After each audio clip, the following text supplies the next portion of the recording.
तो देखना होगा कि क्या ये वो अद्वियात इस्तेमाल कर रही हैं या नहीं कर रही हैं, और अगर कर रही हैं तो कई दफ़ा उनकी खुराक बढ़ानी पड़ती है। तो अच्छा ये है कि वो किसी ओके, रूमेटोलॉजिस्ट या ऑर्थोपेडिक सर्जन को दोबारा मिल लें और अपनी अपना सारी डोज ट्रीटमेंट को एडजस्ट रिव्यू करा करवा लीजिए। लें जी। सही सर, इसमें कोई further investigation like CT scan या फिर कोई नहीं इस तरह ऐसी की चीज़ों की तो ज़रूरत नहीं है? जी फ़ौरन जो है ज़रूरत नहीं है, क्योंकि बहुत सारे पेन रिस्पॉन्ड कर जाते हैं मेडिसिन को मेडिसिन से। और फिर अगर कोई दर्द रिस्पॉन्ड नहीं करे 1 महीने तक, कमर के दर्द का जैसे आपने इलाज दे दिया और उसने रिस्पॉन्ड नहीं किया 1 महीने तक, तो फिर इन्वेस्टिगेशंस की जा सकती हैं। पहले एक्सरे और फिर चलिए जी, ठीक है। अच्छा सर, हम बैक पेन जब हम ओवरऑल बात करते हैं तो हमारा क्या मतलब, हम लोग बात करते हैं, हमारे पास एक कॉल है फिर हम बात करते हैं। अस्सलाम वालेकुम। अस्सलाम वालेकुम। हाँ जी, गुड हेल्दी मॉर्निंग। कौन बात कर रहा है? मैं मुल्तान से रक्षंदा बात कर रही हूँ। जी रक्षंदा, कैसी हैं आप? बस ठीक ठाक, आप सुने ठीक है? बिल्कुल ठीक आज ठाक। आपको प्रोग्राम मैंने सर्च किया तो मुझे अपने ही बारे में प्रोग्राम मिला तो मैं बड़ी खुश हुई। Very nice. बड़ा ही मतलब आप मुझे- बैक पेन की पेशेंट हैं? हाँ, नहीं, बैक पेन नहीं मैम, मैंने सर्जन ऑर्थोपेडिक सर्जन के हवाले से बात करनी है, चले। तकलीफ के हवाले से ना। ठीक है जी, कोई तो- मसला नहीं। पहले आप बताइए, आप एनर्जी ड्रिंक्स पीती नहीं हैं? मैम, मैंने तो वो सॉफ्ट ड्रिंक तक मैं नहीं पीती। कितनी अच्छी खातून हैं आप। मतलब है मुझे वो मतलब है वो अच्छा नहीं, मतलब है मैं पी के अच्छा फील नहीं करती सॉफ्ट अच्छा ड्रिंक फील ना। नहीं करती? चले हाँ जी, वेरी गुड। मुझे बिल्कुल पसंद नहीं। घर में जो फ्रूट्स वगैरह होते हैं उससे ही हम अपना सॉफ्ट ड्रिंक बना लेते पी लेते। Very nice, very nice. हाँ जी। तो मैंने सर्जन साहबान से बात करनी है। अस्सलाम वालेकुम। वालेकुम सलाम जी। सर मैं ना, मेरी बचपन में मुझे पोलियो हो गया था, तो ना फिर बहुत इलाज करवाया लेकिन उस टाइम इलाज सही नहीं हो सका मेरा ना।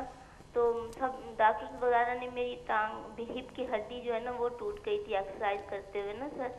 तो फिर इस तरह करते करते सर जब मैं ज़रा बड़ी हुई तो फिर मैं एक टांग पे खड़ी हो सकती थी, दूसरी पे नहीं खड़ी हो सकती थी ना, क्योंकि वो मेरी बैक की हड्डी, कूल्हे की हड्डी उन्होंने तोड़ दी तो टांग छोटी हो गई। फिर ऑपरेशन के ज़रिए उन्होंने ठीक करने की कोशिश की लेकिन नहीं हो सकी सर। फिर अब इस तरह है डॉक्टर साहब कि मैं तकरीबन 5 साल हो गए हैं, तो अब मैं उस जो टांग मेरी थी ठीक, तो वो भी इतनी ठीक नहीं थी, बाहर खड़ी हो सकती थी, लेकिन अब मैं उस पर खड़ी नहीं हो सकती। वो मेरा घुटना जो है ना डॉक्टर साहब, वो अंदर को चला गया। मतलब जब मैं खड़ी होती थी ना वो मुझे दर्द भी करता था और अंदर भी हो जाता था। मुल्तान में ऑर्थोपेडिक सर्जन मशहूर थे, उनको दिखाया लेकिन उन्होंने मुझे कोई सेटिस्फाइड जवाब नहीं दिया। उन्होंने कहा है कि अगर हम आपका ऑपरेशन करेंगे भी सही ना घुटने का तो टांग सीधी हो जाएगी लेकिन वो मुड़ेगी नहीं, मतलब है आप जैसे हम बैठ सकते हैं तो वो नहीं हो सकेगा। उन्होंने मुझे बड़ा डिसहार्ट किया, मैं बड़ी रोई। मतलब एक लड़की खड़ी होने वाली इस तरह से हो जाए फिर मैं बहुत डिसहार्ट हुई। आपकी एज क्या है? मेरी एज इस वक्त 38 साल है। एज हाँ, तो 38। अब मैं ये आपसे एडवाइस लेना चाहती हूँ, क्या आया क्या मेरे पाकिस्तान में ये कोई ऐसा इलाज है कि मेरी टांग वैसे में खड़ी हो सकूँ, मतलब व्हील चेयर यूज ना करूँ जैसे पहले नहीं करती थी। सर आपने कुछ पूछना है इनसे? तो अब मैं बड़ी डिसहार्ट थी, आज आपका प्रोग्राम चला है तो मैं बड़ी खुश हुई। मैंने कहा इस बारे में मैं पूछूं अपने बारे में। हम बिल्कुल आपको बताते हैं रक्षना, बिल्कुल बताते हैं। तो ठीक है, प्लीज मुझे पूरी इस मामले में गाइड कीजिए कि क्या मैं वैसी हो सकती हूँ, अगर हो सकती हूँ तो क्या इलाज मुमकिन है पाकिस्तान में। वो कहते हैं पाकिस्तान में इसका इलाज नहीं है, ना बाहर के ममालिक में आपका इलाज है। उन्होंने मेरा काफ़ी मुझे डिसहार्ट किया। अब मैं आपसे यही पूछना चाह रही हूँ, क्या मैं वैसी हो सकती हूँ, क्या मेरा ठीक हो सकती हूँ? इंशाल्लाह। थैंक ठीक है जी, thank you so much for your call. Sir हाँ, उसमें यही होता है कि पोलियो देखें जो बीमारी है एक वायरस से होती है और यूजुअली बच्चों को जिनकी वैक्सीनेशन ना हुई हो मोस्टली उन लोगों को इफ़ेक्ट करती है। अब उस पर डिपेंड करता है कि उसने जिस्म के किस हिस्से को और कितने हिस्से को इफ़ेक्ट किया। बाज़ माइनर होता है, लिमिटेड होता है, लोग उससे बड़े अच्छा अपना गुजारा कर लेते हैं। बाज़ दफ़ा ये होता है कि उसकी एक्सटेंसिव इन्वॉल्वमेंट होती है।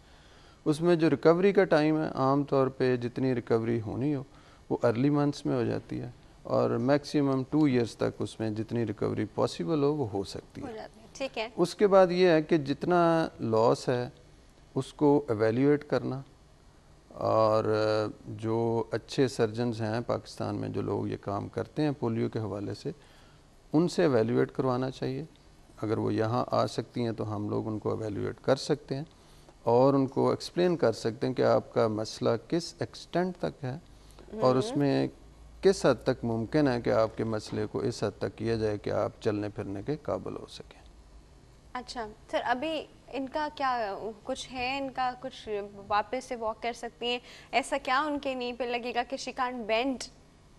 वो मेरा ख्याल किसी ने जो एडवाइस किया है, हो सकता है वो आर्थोडिसिस एक सर्जरी होती है जिसमें नी को फ्यूज़ कर देते हैं, फ्यूज कर देते हैं। यानी उसकी मूवमेंट को ख़त्म करना पड़ता है उनके चलने फिरने को बेहतर बनाने के लिए।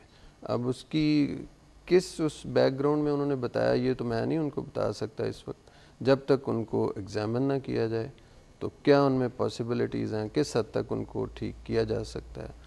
फिर हम आपको ये कह सकते हैं कि कम्प्लीटली डिसअपॉइंट होने वाली कोई बात नहीं है। There are various techniques. आप अगर मुल्तान में नहीं है तो कुछ नहीं होता, कराची बहुत बड़ा शहर है, यहाँ बहुत एक्सपर्ट डॉक्टर्स मौजूद हैं। यहाँ आ जाइए, एक बार अपनी रिपोर्ट्स चेक करा लीजिए, चाहे मतलब एक हफ्ते के लिए आ जाए, अपनी रिपोर्ट्स वगैरह चेक करा के अच्छे से अपनी कंसल्टेशन लेके अपनी ट्रीटमेंट ऑप्शन देखें और जो आपको सूटेबल लगता है आप उसकी तरफ जाइए। अच्छा सर, वो बिलाल का भी फ़ोन आया हुआ था, वो याद है उन्होंने पूछा था बैक पेन, वो बाइक नहीं चला सक रहे। हाँ जी, एक जी ऐसे है कि कमर के ऊपर बोझ सबसे ज़्यादा जब हम बैठे हुए होते हैं तब पड़ रहा होता है, खड़े हुए या चलते हुए, खड़े हुए या लेटे हुए नहीं पड़ता। दूसरी बात ये है कि कुछ सवारियाँ ऐसी हैं जिस तरह मोटरसाइकिल या जीप जिसमें झटके बहुत लगते हैं और फिर आप सीधे बैठे हुए होते हैं, झटके लग रहे होते हैं जी, तो इससे कमर की तकलीफ़ हो सकती है, डिस्क का प्रॉब्लम भी हो जाता है। और वो जिस तरह मेंशन कर रहे थे बिल्कुल टेल बोन पर लगता था कि वहाँ पर उनको तकलीफ़ हुई है। टेल बोन में जनरली वहाँ पर छोटे छोटे कुछ जोड़ होते हैं और उनमें मोशन नहीं होता, थोड़ा सा मोशन डेवलप हो जाता है जिसकी वजह से तकलीफ होना शुरू हो जाती है, जो ख़तरनाक तो नहीं डेवलप होता है उनके बीच में। आई थिंक वो डिस्क नहीं होती ना, डिस्क नहीं होती लेकिन जॉइंट तो होता है, लेकिन वो जॉइंट्स में जो कॉक्सीजियल वर्टिब्रे जिस तरह 5 हैं तो वो बहुत छोटे छोटे हैं और उनमें कोई ख़ास मोशन नहीं होता, लेकिन यही चोट लगने से, झटके लगने से और वहाँ पर जी थोड़ा हिलना शुरू हो जाते हैं या इन्फ्लेमेशन, सोजिश हो जाती है, उससे स्पैज़ में चले जाते हैं जी, ऐसे कह सकते हैं, थोड़ा सा माइक्रो मोशन थोड़े से। तो उसके लिए बेसिकली तो इनको अवॉइड करनी चाहिए ऐसी सवारी कुछ अरसे के लिए, जैसे बस में बैठ के आ जाया करें, किसी के साथ गाड़ी में आ जाया करें। और उसके अलावा दर्द की मसल रिलैक्सेंट्स कुछ दवाइयाँ लेनी चाहिए। और अगर आम बैठते हुए भी इनको दर्द हो तो एक रिंग कुशन आपने सुना होगा, हाँ। तो वो रिंग कुशन यूज़ कर सकते हैं बिल्कुल। लेकिन मेरा ख्याल है कि इंशाल्लाह अगर इस सवारी को कुछ अरसे के लिए वो नहीं यूज़ करें तो बेहतर हो जाएंगे। अच्छा, इस सवारी के मोड को आप कुछ अरसे के लिए अवॉइड कीजिए, कोई और डिफरेंट मोड अपना लीजिए। देखिए आई थिंक बैक पेन में सबसे ज़्यादा मेजर चीज़ ये होती है कि आप उस चीज़ को रेस्ट दें। नहीं, जी हाँ, जी हाँ। इसी बात पे हमारे पास एक कॉल है, प्रेसिपिटेटिंग फैक्टर जो है उसको रिमूव करें जिसकी वजह से एग्जैक्टली हमारे पास एक कॉल मौजूद है जी, अटेंड करते हैं। अस्सलाम वालेकुम। अस्सलाम वालेकुम। गुड हेल्दी मॉर्निंग, कौन बात कर रहा है? मैं फातिमा निसार कराची से। जी फातिमा, कैसी हैं? अल्लाह का शुक्र है, ठीक ठाक हूँ। आप लोग? हम लोग बिल्कुल ठीक ठाक हैं, हम सारे बिल्कुल ठीक ठाक हैं। अच्छा जी, शुक्र है अल्लाह का। शुक्र है अल्लाह का। जी, एनर्जी ड्रिंक के बारे में बताइए, पीती है कि नहीं पीती? नहीं, मैंने उसको एनर्जी ड्रिंक, मुझे तो बल्कि उसका टेस्ट भी नहीं पता, हम तो लस्सी और दूध वाले हैं। हाय अल्लाह, क्या बात है जी। पैसों में बच्चे एनर्जी ड्रिंक लेते हैं ना, मैंने उनको कहा है आप उससे मिल्क पैक ले लो। अच्छा, तो वो लोग इस तरह से ना, कभी फ्लेवर्ड, कभी वैसा सादा, कभी वो इस तरह पी लेते हैं एनर्जी ड्रिंक। अच्छा, मजे की बात है कि वो आपकी बात सुनते हैं। हाँ, उनको समझाया गया है कि बड़े हो टॉल हो जाओगे, इससे टॉल रहोगे। और माशाल्लाह से हाइट भी अच्छी है मेरे बच्चों की, ठीक ठाक है। Very nice, very nice. कभी नहीं लिया उन्होंने। समझदार माँ जी। हाँ, समझदार माँ। अच्छा जी, समझदार माँ, आप क्या पूछना चाहेंगी? अच्छा डॉक्टर साहब, अस्सलाम वालेकुम। वालेकुम अस्सलाम। मुझे इस तरह है कि बहुत ही अर्ली मॉर्निंग जैसे बच्चों के लिए उठना होता है और सारा वक्त 10-11 बज जाते हैं जी किचन से, फिर काम करते करते तो कमर में अचानक से ऐसा लगता है कोई चीज़ चुभ रही है, थोड़ी देर के लिए बैठ जाऊं या लेट जाऊं तो थोड़ा सा कुछ हुआ, उसके बाद थोड़ी देर में वापस शुरू हो गया। हाँ, फिर वापस शुरू हो गया। और एक मेरा जो लेफ्ट साइड वाला जो घुटना है ये भी नमाज में नहीं मुड़ता, तो उसके लिए तो मेरा इलाज हो भी रहा है लेकिन बिल्कुल ठीक नहीं हो रहा है। मेरी हाइट 5'2" है और 65 हूँ मैं। 65 वेट ज्यादा है? वेट 65 ज्यादा है। अच्छा, तो कितना 5'2" के लिए ज्यादा है। आपको एटलीस्ट गुड 50, आप 57 पे भी आ जाएंगी ना तो आपके लिए बिल्कुल ये लास्ट लिमिट है आपके लिए 5'2" पे। चले, मुझे सही गाइड करें डॉक्टर साहब, मुझे बताएं बैक पेन के लिए मुझे क्या करना है? ठीक है जी, अभी बता रहे। Thank you so much for your call. Sir जी, उसमें यही होता है कि जो सर ये चुभने वाली चीज़ तो ज़रूर बताइएगा। ये तो on and off I think हर खातून के साथ होती है। थोड़ी देर किचन में खड़ी हो, मतलब काम कर रही हूँ घर का काम, उसके बाद ऐसा लगता है ये लोअर बैक पे ना कुछ चूटियाँ चल रही हैं या सुइयाँ चुभाई हैं, किसी ने क्या हो रहा है, आई डोंट नो। देखें, जो हमारा कौमी करैक्टर है ना, वो ये है कि हम चाहते हैं कि हम कोई चीज़ खा लें और हमारे मसले हल हो जाएं। इसी तरह एनर्जी ड्रिंक को लोग लेते हैं, यदि एनर्जी ड्रिंक पी लिया तो एनर्जी आ जाएगी। ये कॉन्सेप्ट हमें चेंज करना होगा, हेल्दियर मोड ऑफ लाइफ की तरफ जाना होगा। मोस्टली ख़वातीन जो हैं घर का काम काज करना, चीज़ों को लुक आफ्टर करना, अपने आप को एक्चुअली वो इग्नोर भी कर रही होती हैं, क्योंकि आपने जितना 12-14 घंटे घर में काम करना है, उसके लिए you need your personal physical fitness, और कम से कम आधा पौना घंटा अपने आप को देना बहुत ज़रूरी है। किसी भी एक्सरसाइज की शक्ल में सिंपलेस्ट इज़ कि आप आधा पौना घंटा वॉक करें, तो दैट इम्प्रूव्स योर फिटनेस। जब आपकी फिटनेस अच्छी होगी, आपकी जो बैक है, basically that's very important structure in our body, अगर वो स्ट्रांग होगी तो आपके लिए काम काज करना, दिन के सारे चीज़ों को लुक आफ्टर करना बहुत इजी होगा।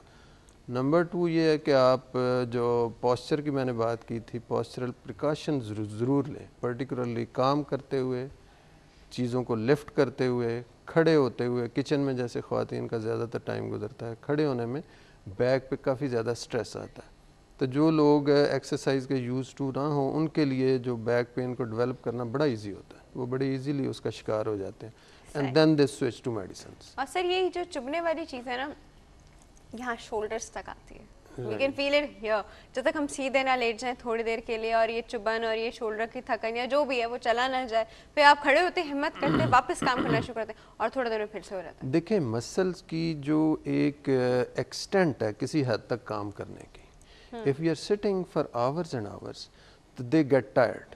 हाँ, तो उसका सारा जोर आपके जो बैकबोन के जॉइंट्स हैं उन चीज़ों पे जाता है। अच्छा, तो इसका हल ये है कि भाई थोड़ा सा अपने फिजिकल फिटनेस की तरफ ध्यान दीजिए, इम्प्रूव करें और पोस्चर का ख्याल रखें। मसल डेफिनेटली वीक है, बैक के मसल वीक है जी, बैक की एक्सरसाइजेज होती हैं वो कीजिए। और इसी बात पे हमारे पास एक पैकेज भी है बैक पेन पे, है ना सर? वो चल के देखते हैं जी, बैक पेन पे पैकेज देखिए और अभी वापस आइए। रीढ़ की हड्डी कई ऐसी हड्डियों से मिलकर बनती है जिसे वर्टेब्राई कहते हैं। वर्टेब्राई के बीच में वर्टेब्रल डिस्क पाए जाते हैं, जो सख्त मटेरियल से बनी होती है और ये किसी भी झटके को बर्दाश्त करने की सलाहियत रखती है। ये डिस्क उम्र के साथ साथ कमज़ोर हो जाती है। वर्टेब्रल डिस्क के अंदर मौजूद नर्म हिस्सा अगर कार्टिलेज के ऊपरी सतह से बाहर आ जाए तो नर्व्स पर दबाव होने से ये डिस्क अपनी जगह से हिल जाती है। इस वजह से मुसलसल कमर में दर्द रहने लगता है।